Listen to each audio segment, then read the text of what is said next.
আসসালামু আলাইকুম। ভূতের গল্প কারই না শুনতে ভালো লাগে। ছোটবেলাতে আমরা সবাই নানি দাদির মুখে ভূতের গল্প শুনেছি। ভূত আমরা ভয় পেলেও ভূতের গল্প আমাদের কাছে বেশ রোমাঞ্চকর লাগে। তাই আজ আমি আপনাদের জন্য ভিকি কৌশলের অভিনীত একটি ভূতের মুভি নিয়ে হাজির হয়েছি, যার নামই ভূত।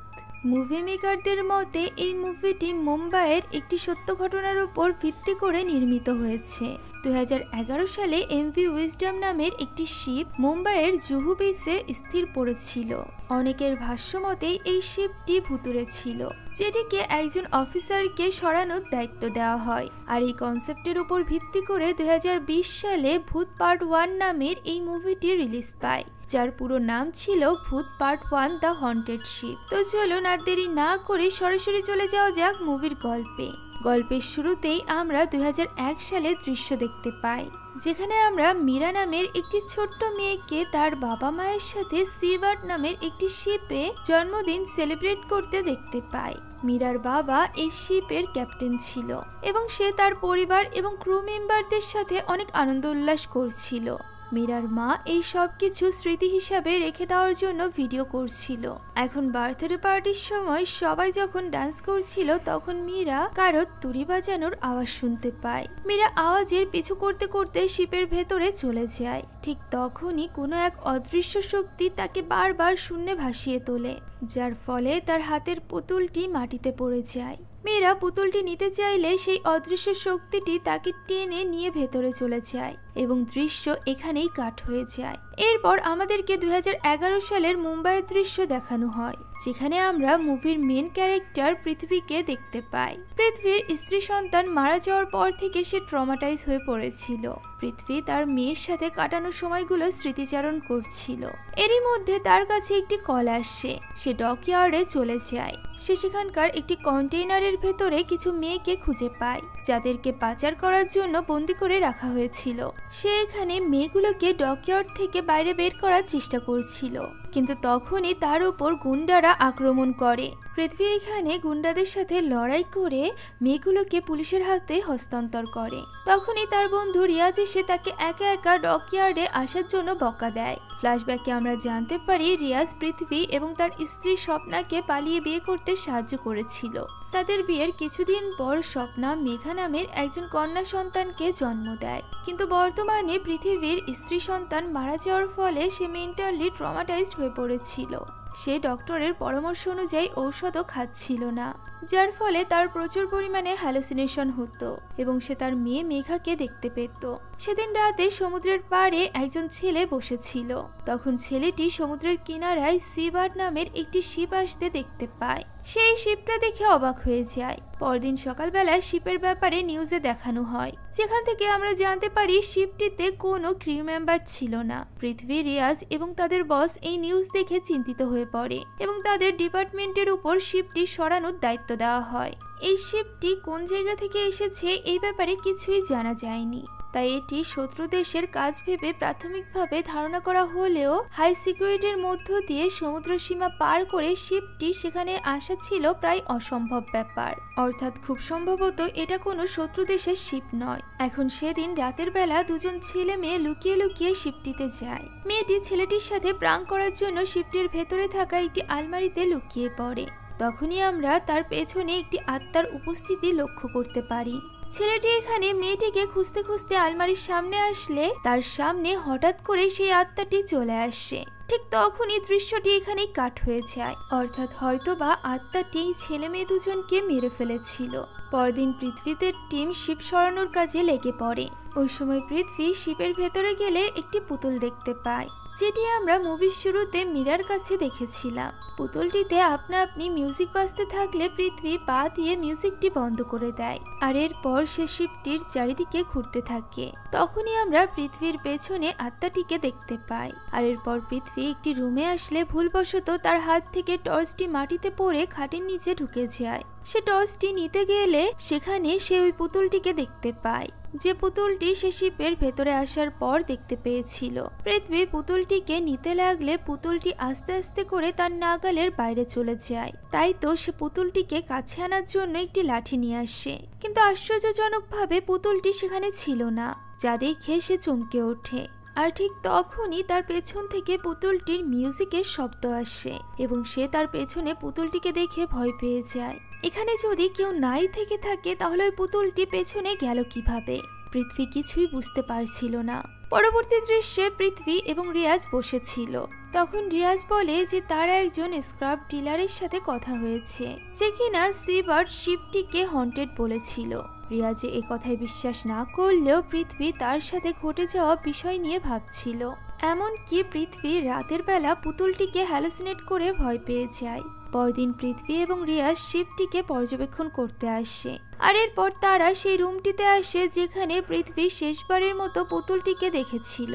তাই সে কৌতূহলবশত আবারও খাটের নিচে চেক করেও কিছু দেখতে পায় না। রিয়াজের কল আসলে সে কথা বলায় ব্যস্ত হয়ে পড়ে।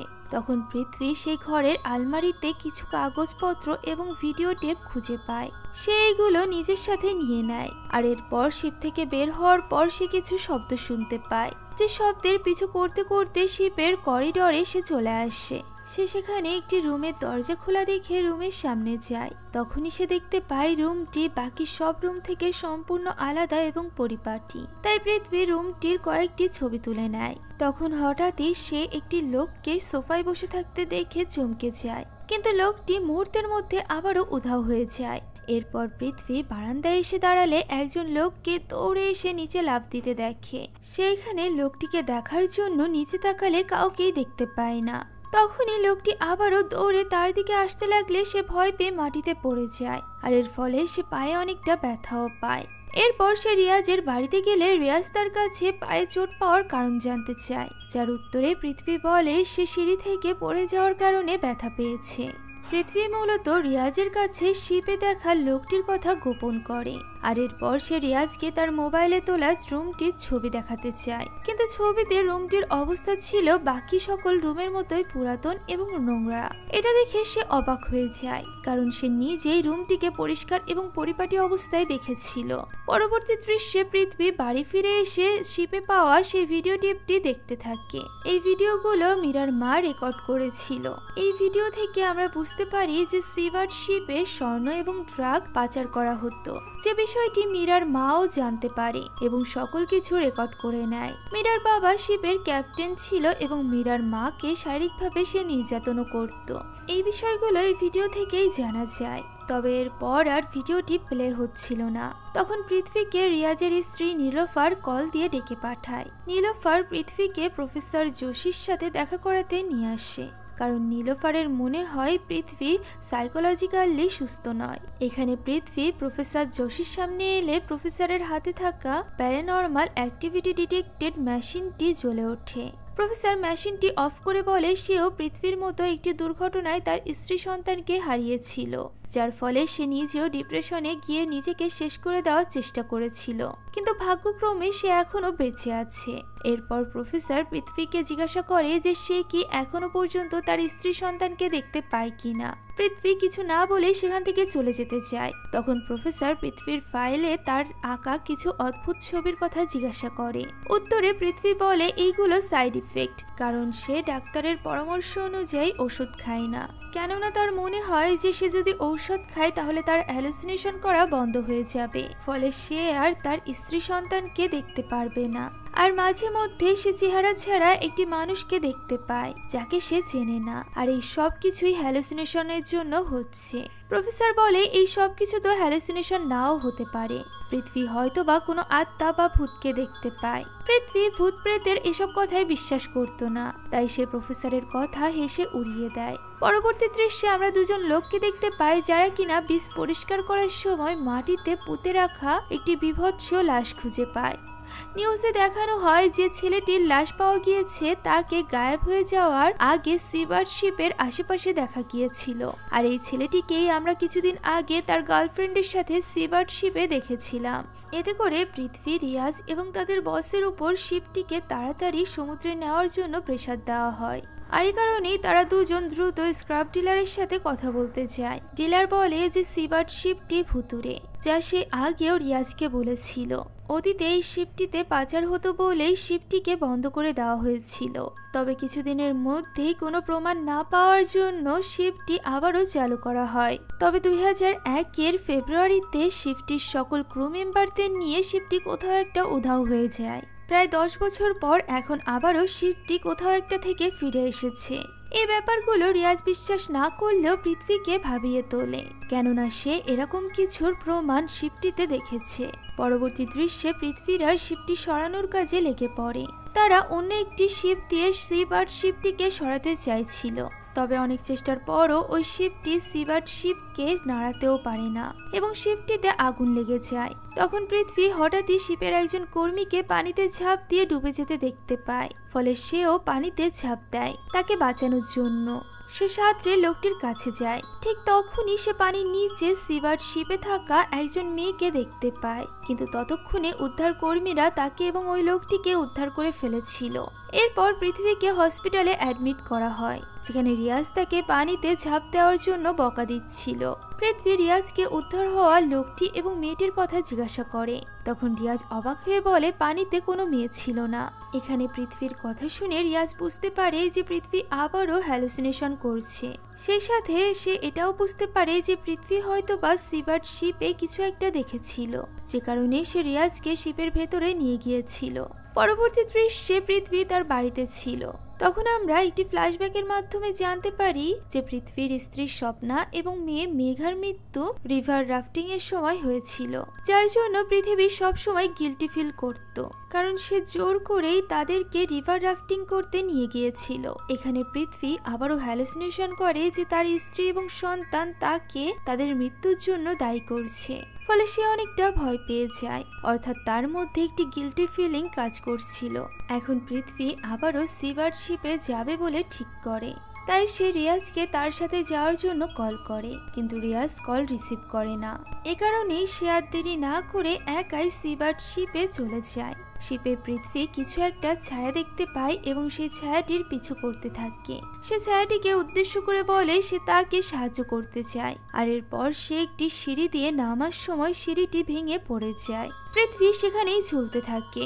সে উপরে উঠে আসার চেষ্টা করছিল, কিন্তু তখনই হঠাৎ করে একটি আত্মা তার সামনে চলে এলে সে ভয়ে নিচে পড়ে যায় এবং এতে করে সে অজ্ঞান হয়ে যায়। অন্যদিকে এই ব্যাপারে কিছু না জানা রিয়াজ পৃথ্বীর বাড়িতে এসে তাকে খুঁজতে থাকে। এদিকে পৃথ্বীর জ্ঞান ফিরে আসলে সে কারোর তুড়ি বাজানোর আওয়াজ শুনতে পায়, ফলে সে ভয়ে লুকিয়ে পড়ে। আর এরপর সে শিপ থেকে বের হওয়ার অনেক চেষ্টা করে। তখন সে সেখানে একটি ক্যামেরা খুঁজে পায়, যেটি সে তার সাথে করে নিয়ে নেয়। এদিকে ওদিক ঘুরতে ঘুরতে সে একটি রুমে চলে আসে, যেখানে একটি লাশ পড়েছিল, যা দেখে সে আরো বেশি ভয় পেয়ে যায়। সে সাহায্যের জন্য চিৎকার করে, কিন্তু কেউ তার চিৎকার শুনতে পায় না। সে খেয়াল করে তার সামনেই মেয়েটির আত্মা দাঁড়িয়ে আছে। আত্মাটি চিৎকার করে তাকে একটি ভারী বস্তু দিয়ে আঘাত করতে লাগে। এরই মধ্যে সেখানে রিয়াজ এসে দরজা খুললে ওই বস্তুগুলো দরজায় লেগে বাধাগ্রস্ত হয় এবং এতে করে পৃথ্বী বেঁচে যায়। রিয়াজও সেই আত্মাটিকে দেখে হতভম্ব হয়ে যায়। আত্মাটি তাদের উপর আক্রমণ করতে আসলে তারা দৌড়ে পানিতে ঝাঁপ দেয়। পরবর্তী দৃশ্যে পৃথ্বী শিপ থেকে নিয়ে আসা ক্যামেরা থেকে ভিডিও ফুটেজগুলো দেখছিল, যেখানে সে মীরার জন্মদিনের ভিডিও দেখতে পায়। এরপর সে বাথরুমে গেলে আয়নায় মেয়েটির আত্মাকে দেখে ভয় পেয়ে যায়। ঠিক ওই মুহূর্তে তার পানির নিচে দেখা মেয়েটি, শিপে দেখা আত্মাটি এবং ভিডিওতে দেখা মীরাকে দেখে কিছু একটা মনে পড়ে যায়। তাই সে শিপ থেকে নিয়ে আসা কাগজপত্রগুলো পড়া শুরু করে। সে আবারও ভিডিওটি দেখা শুরু করে, যেখানে সে দেখে শিপে থাকা সকল লোক একসাথে পানিতে ঝাঁপ দিয়ে নিজেকে শেষ করে দিয়েছিল।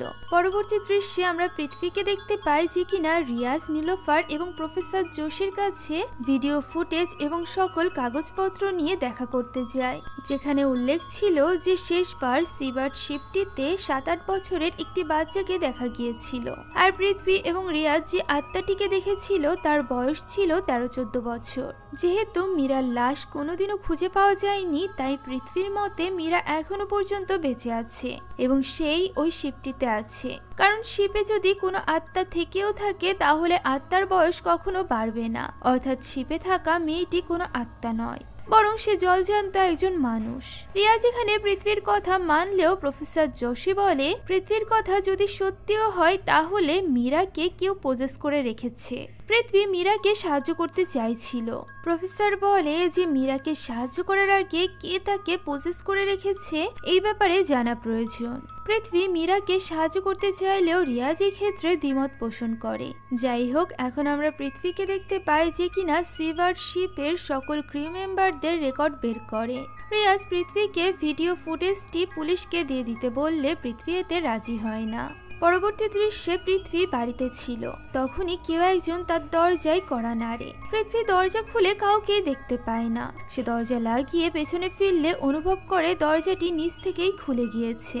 ঠিক তখনই সে তার পায়ের কাছে মেঘার স্ট্রিং টেলিফোনটি দেখতে পায়। সে এটি হাতে নিলে নিজেকে রিভার সাইডে আবিষ্কার করে, যার একপাশে মেঘা টেলিফোনের একটি অংশ নিয়ে দাঁড়িয়েছিল। পৃথ্বী মেঘার সাথে কথা বলে যেখানে মেঘা তাকে ডাকছিল। সে মেঘার কাছে যেতে লাগলে তার সামনে একটি ছোট্ট মেয়ের ঝুলন্ত লাশ আসে, যা দেখে পৃথ্বী ভয় পেয়ে মাটিতে পড়ে যায়। সে হতবাক হয়ে যায় যখন সে দেখতে পায় সে তার ঘরেই আছে। সে বুঝতে পারছিল না যে তার সাথে যা কিছু হচ্ছে সবকিছুই তার হ্যালুসিনেশন নাকি সত্য। পরদিন পৃথ্বী 2001 সালের সিবার্ডের সকল ক্রিউ মেম্বারদের লিস্ট পেয়ে সকলের বাড়িতে কল করে, যেখান থেকে সে জানতে পারে যে লিস্টের সকল মেম্বাররা শিপ দুর্ঘটনার অনেক আগেই মারা গিয়েছিল, যে ব্যাপারটা বেশ অদ্ভুত ছিল।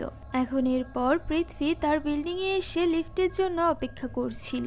ঠিক তখনই সে তার পেছনে তুড়ি বাজানোর শব্দ শুনতে পায়, যা শুনে সে ভয়ে ভয়ে ধীরে ধীরে পেছনে তাকালে দেখতে পায় বিল্ডিং এর সিকিউরিটি গার্ড এমনটি করছিল, যা দেখে সে কিছুটা স্বস্তি বোধ করে। আর এরপর সে তার ফ্ল্যাটে গিয়ে আবারও ভিডিও দেখতে থাকে, যেখানে সে লক্ষ্য করে মীরার মা একজন লোককে ভিডিও করছিল, যে লোকটি তুড়ি বাজাচ্ছিল। পৃথ্বীর মনে পড়ে যায় যে সিবার্ড শিপেও সে এরকমই আওয়াজ শুনতে পেয়েছিল। অন্যদিকে আমরা সিবার্ড শিপটি দেখতে পাই, যেখানে মীরা তখন শুয়েছিল। ঠিক ওই মুহূর্তে কোন এক অদৃশ্য শক্তি তাকে একটি মাছ দেয়। সে পাগলের মতো ওই মাছটি খেতে থাকে, যা দেখে আমরা বুঝতে পারি পৃথ্বীর সন্দেহই ঠিক ছিল, মীরা মারা যায়নি। সে এখনো পর্যন্ত ওই শিপে বন্দি অবস্থায় বেঁচে আছে। কোনো এক অদৃশ্য শক্তির হাতে সে বন্দি। এখন আমরা পৃথ্বীকে দেখতে পাই যে কিনা প্রফেসর যোশীর সাথে দেখা করে এবং তাকে জানায় মীরার মা ওই লোকটিকে বারবার ভিডিও করছিল। প্রফেসর বলে শিপে থাকা সেই অদৃশ্য শক্তি মীরাকে কোনো একটি কাজে সেখানে আটকে রেখেছে, যা তাদেরকে জানতে হবে।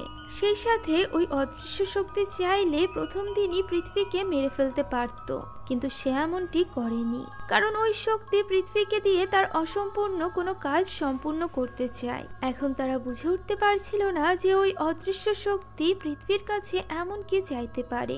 এমন সময় সেখানে রিয়াজ চলে আসে এবং তাদেরকে সিবার্ড শিপের রেকর্ড সম্পর্কে বলে। সে জানায় যে 2001 সালের সিবার্ড শিপের ক্রু মেম্বাররা 1998 সালে আরো একবার সেই শিপে যাত্রা করেছিল। ওই সময় শিপটি ওমান বর্ডারে ধরা পড়ে অবৈধ কাজের জন্য। শিপের ক্রু মেম্বাররা সেখান থেকে ছাড়া পেয়ে গেলেও শিপটি 3 বছর সেখানেই ছিল। আর এরপর শিপটিকে পুনরায় চালু করা হয় 2001 সালে, যেখানে ক্রু মেম্বারদের সাথে বান্দানা নামের একজন মেয়ে ছিল। রিয়া যেখানে পৃথ্বীকে বান্দানার একটি ছবি দেখায়, যেখানে বান্দানা চার্চের বাইরে দাঁড়িয়েছিল। ছবি দেখার সাথে সাথেই পৃথ্বী তাকে চিনে ফেলে, কারণ বান্দানাকেই সেই ভিডিও ফুটেজে সে দেখেছিল। আর এই বান্দানা আর কেউ নয় বরং মীরার মা ছিল। এখন পৃথ্বী এবং প্রফেসর যোশী সেই চার্চে গিয়ে বান্দানার ছবি দেখায় ইনফরমেশন পাওয়ার জন্য। তখন চার্চের সিস্টার বলে বান্দানা চার্চের ভেতরেই আছে। এরপর তারা সরাসরি গিয়ে বান্দানার সাথে দেখা করে এবং তাকে মীরার ভিডিওটি দেখায়। পৃথ্বী বলে সে তার সন্তানকে হারিয়েছে, কিন্তু বান্দানার সন্তান এখনো পর্যন্ত বেঁচে আছে, যাকে সে বান্দানার কাছে ফিরিয়ে দিতে চায়, যে কাজে তাদের বান্দানার সাহায্যের প্রয়োজন। পৃথ্বী বান্দানাকে ভিডিওতে থাকা লোকটির কথা জিজ্ঞাসা করে। উত্তরে বান্দানা বলে লোকটির নাম আমার, যে কিনা শিপেরই একজন ক্রু মেম্বার ছিল। এদিকে বান্দানার স্বামী শিপের ক্যাপ্টেন ছিল, যে কিনা রোজ তাকে নির্যাতন করত। একদিন বান্দানা নিজেকে শেষ করতে গেলে আমার তাকে বাঁচিয়ে নেয়। ধীরে ধীরে তাদের দুজনের মধ্যে পরিচিতি বাড়তে থাকে। তারা একে অপরের প্রতি আকৃষ্ট হয়। এক পর্যায়ে আমার এবং বান্দানা শিপ থেকে পালাবে বলে ঠিক করে।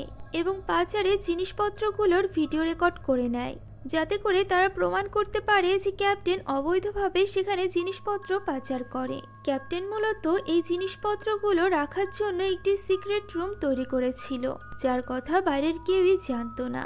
একদিন আমার একা একা এই জিনিসপত্রগুলোর ভিডিও করতে যায়, যাকে শিপের একজন ক্রু দেখে ফেলে। তখন ক্যাপ্টেনের কানে এই কথা এলে সে আমারকে মেরে ফেলার অর্ডার দেয়। যেহেতু আমার আগে থেকেই সমস্ত টেপ রেকর্ডারগুলো লুকিয়ে ফেলেছিল, তাই ক্যাপ্টেন তাকে মারতেও পারছিল না। তারা টেপ রেকর্ডারগুলোর জন্য আমাদের ওপর অমানবিক নির্যাতন চালাতে থাকে, যার 2 দিন পর আমার মারা যায়। তখন পৃথ্বী বান্দানাকে জিজ্ঞাসা করে যে তাহলে সে কেন ক্যাপ্টেন অর্থাৎ তার স্বামীর থেকে দূরে চলে যায়নি।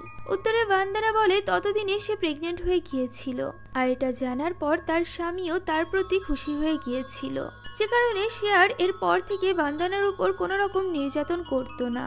তবে সে এটা জানতো না যে তার গর্ভে ক্যাপ্টেনের নয়, বরং আমারের সন্তান ছিল। যা শুনে প্রফেসর যোশী বলে এই কারণেই আমারের আত্মা মীরাকে নিজের কাছে রেখে দিয়েছে, কেননা মীরা তার নিজের সন্তান। এখন ঠিক ওই মুহূর্তে পৃথ্বীর কাছে রিয়াজের কল আসে, যেখান থেকে সে জানতে পারে যে সিবার্ড শিপকে কালই সেখান থেকে নিয়ে যাওয়া হবে, অর্থাৎ মীরাকে রক্ষা করার জন্য তাদের কাছে শুধুমাত্র আজকের রাতেরই সময় ছিল। যেটা জানার পর পৃথ্বী আর দেরি না করে প্রফেসর যোশী, রিয়াজ এবং বান্দানাকে নিয়ে সিবার্ড শিপে চলে যায়। এখন 2001 সালে মীরার বার্থডে পালনের সময় সকলে অদ্ভুতভাবে নিজেদেরকে শেষ করে দিলেও মীরাই একমাত্র ব্যক্তি ছিল যে কিনা সেখান থেকে বেঁচে ফিরেছিল।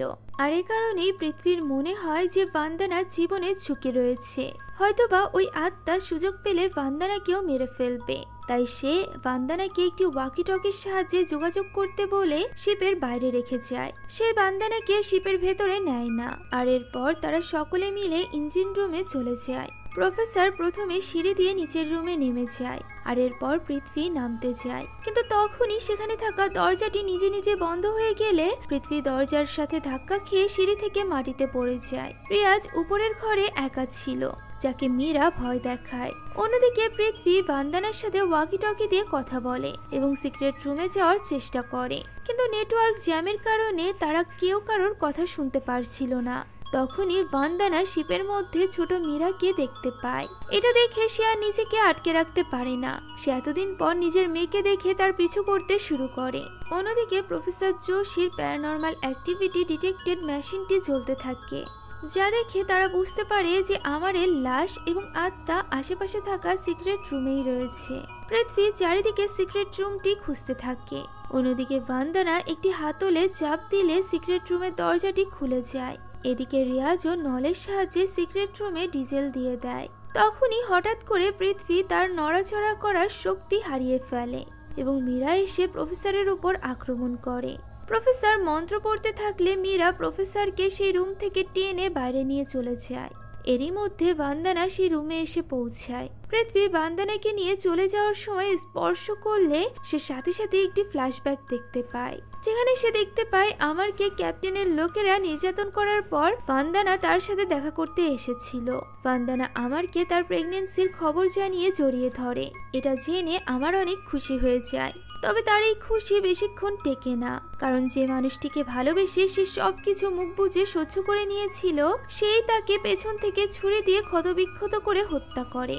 অর্থাৎ আমারকে ক্যাপ্টেনের লোকেরা নয়, বরং তারই ভালোবাসা বান্দানা মেরেছিল। যেটা জানার পর পৃথ্বী একেবারেই হতবাক হয়ে যায়। সে বান্দানাকে সরাসরি জিজ্ঞাসা করে যে সে কেন আমারকে হত্যা করেছিল। উত্তরে বান্দানা বলে সে যদি আমারকে না মারতো তাহলে ক্যাপ্টেন তার কথাও জানতে পেরে যেত এবং তাকেও হত্যা করে ফেলতো।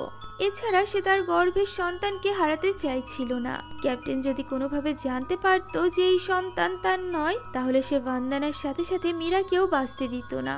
বান্দানা এই কথা বলছিল, ঠিক তখনই তার পেছনে তুড়ি মারার শব্দ আসে। পেছনে তাকিয়ে তারা দেখতে পায় আমারের ভয়ঙ্কর আত্মা তাদের দিকেই আসছে। এটা দেখে তারা দুজনই প্রচন্ড ভয় পেয়ে যায়। আমারের আত্মা প্রথমেই পৃথ্বীকে ছুঁড়ে ফেলে দেয়, যার ফলে পৃথ্বী একটি ভারী দরজার নিচে পড়ে আটকে যায়। বান্দানা নিজের সামনে আমারকে দেখে ভীষণ ভয় পেয়ে যায়। সে আমারের আত্মার কাছে ক্ষমা চায় এবং একটিবারের মতো মীরাকে দেখতে চায়, কিন্তু আমারের আত্মা বান্দানাকে এই সুযোগ দেয় না। সে বান্দানার কোনো কথা না শুনেই তাকে শেষ করে দেয়। এখানে আমরা বুঝতে পারি যে আমারের আত্মা পৃথ্বীকে প্রথম দিন মেরেছিল না, কারণ সে পৃথ্বীকে ব্যবহার করে তার হত্যাকারী বান্দানাকে এখানে আনতে চাইছিল, যাতে করে সে তাকে মেরে ফেলে প্রতিশোধ নিতে পারে। আর এটাই ছিল তার অসম্পূর্ণ কাজ। ওই সময় পৃথ্বী তার মাথার উপর আমারের ঝুলন্ত কঙ্কালটি দেখতে পায়। সে অনেক কষ্টে তার উপর থেকে দরজাটি সরিয়ে হাতে একটি অস্ত্র নিয়ে কঙ্কালটিকে নিচে নামিয়ে আনে। এরই মধ্য দিয়ে প্রফেসরও মীরাকে পজেস অবস্থা থেকে বের করে আনতে সক্ষম হয় এবং ওই সিক্রেট রুমে সে তাকে নিয়ে আসে। এরপর পৃথ্বী কোনো রকমে সেখানে থাকা ডিজেলে আগুন ধরিয়ে দেয়। আমারের আত্মা পৃথ্বীকে মেরে ফেলতে চাইছিল, কিন্তু তখনই রুমে লাগানো আগুন আমারের কঙ্কালে লেগে যায়, যার ফলে আমারের আত্মা সেই শিপ থেকে মুক্তি পেয়ে যায়। এখন পৃথ্বী অজ্ঞান থাকা মীরাকে নিয়ে সেখান থেকে চলে আসতে চাইছিল, তবে দুর্ভাগ্যবশত মীরার শরীর পানিতে ডুবে যাচ্ছিল। মীরা তার থেকে অনেকটা দূরে যেতে লাগলে পৃথ্বী কোনো মতে মীরাকে পানির নিচে উদ্ধার করে, কিন্তু সে কিছুতেই পানির উপরে ওঠার জন্য কোনো রাস্তা খুঁজে পাচ্ছিল না। তখন সে ওই শিপে থাকা ফুটোটি দেখতে পায়, যেখান দিয়ে সে মীরাকে নিয়ে পানির উপরে উঠে আসে। পৃথ্বী তার মেয়ে মেঘাকে বাঁচাতে না পারলেও মীরাকে বাঁচিয়ে নিয়েছিল, আর এটাই তার জন্য শান্তির বিষয় ছিল। এতে করে সে নিজের গিল্ট ফিলিংসের থেকে বের হয়ে আসতে পেরেছিল। এখন শেষ দৃশ্যে আমরা মীরাকে পৃথ্বীর বাড়িতে দেখতে পাই। পৃথ্বী মীরাকে চামচ দিয়ে খাবার খাওয়ানো শেখাচ্ছিল। সে মীরাকে মেঘার মতো স্নেহ করে। মীরাকে পেয়ে সে তার স্ত্রী সন্তানকে হারানোর শোক কিছুটা হলেও কাটিয়ে উঠেছিল। এখন মীরাই ছিল তার পৃথিবী। এদিকে আমরা ওই জাহাজের মধ্যে আবারও এক অশুভ ছায়াকে দেখতে পাই, আর এই ছায়াটি হয়তোবা মীরার মা ভান্দানার হতে পারে, যে ব্যাপারে আমাদেরকে এই মুভিতে কোনো কিছুই জানানো হয়নি। তবে যদি কখনো এই মুভির সেকেন্ড পার্ট বের হয়, তাহলে সেখানে আমরা এই প্রশ্নের উত্তর পেতে পারি। আপনাদের কাছে এই মুভির গল্প কেমন লাগলো তা কমেন্টে জানাতে ভুলবেন না। সেই সাথে আমাদের চ্যানেলে যদি আপনারা নতুন হয়ে থাকেন তাহলে please subscribe to our channel. Thank you so much for watching this video. আল্লাহ হাফেজ।